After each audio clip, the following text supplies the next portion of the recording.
BJP नेता और हरियाणा के पूर्व मंत्री अनिल विज ने कांग्रेस पर जोरदार हमला बोला। उन्होंने कहा कि मैं ये जानना चाहता हूं कि जब कांग्रेस इन ईवीएम से जीतती है तो क्या तब प्रियंका गांधी सो रही होती हैं? वो योजना बना रहे हैं कि चुनाव हारने के बाद क्या बोलना है और कैसे रोना है। टीएमसी के घोषणा पत्र में सीए और एनआरसी को खत्म करने के जिक्र पर बीजेपी सांसद दिलीप घोष ने हमला बोला। उन्होंने कहा, सबसे पहले तो आप ऐसा तभी कर पाएंगे जब आपका कोई उम्मीदवार संसद पहुंचे। ये पागलपन है, उन पर कोई विश्वास नहीं करता, उनके हाथ में कुछ नहीं है। कांग्रेस नेता राहुल गांधी के बयान पर बीजेपी को 150 सीट मिलेगी, पर महाराष्ट्र के मुख्यमंत्री देवेंद्र फडणवीस ने कहा, इस बयान पर मैं सिर्फ हंसूंगा, इससे ज्यादा इस पर क्या जवाब दिया जा सकता है। कोटा से बीजेपी उम्मीदवार ओम बिरला ने कहा कि कोटा बूंदी संसदीय क्षेत्र में पीएम मोदी के नेतृत्व में बहुत सारे काम हुए हैं। हम केंद्र सरकार की सभी योजनाओं को कोटा बूंदी संसदीय क्षेत्र के लिए लाए हैं। पीएम के नेतृत्व में हम लोकसभा चुनाव में इतिहास रचने जा रहे हैं। अमेठी में जनसभा को संबोधित करते हुए केंद्रीय मंत्री स्मृति ईरानी ने एक बार फिर से राहुल गांधी पर तीखा हमला किया।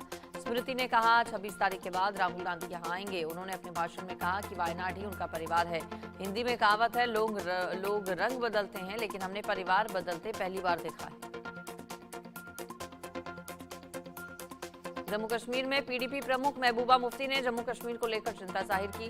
उन्होंने बातों बातों में जम्मू कश्मीर की स्वायत्तता को लेकर बीजेपी की केंद्र सरकार पर हमला बोला। उन्होंने कहा कि हम इस समय मुश्किल हालात में हैं, हमें इस बारे में बात करनी चाहिए कि कैसे हर दिन हमारी जमीन और संसाधनों पर हमला हो रहा है। लोकसभा चुनाव में टीएमसी का प्रचार करने के लिए पश्चिम बंगाल की मुखिया असम के सिलचर पहुंची। यहां सीएम ने सार्वजनिक सभा में केंद्र की बीजेपी सरकार पर हमला बोलते हुए कहा कि सीए और एनआरसी को खत्म करेंगे।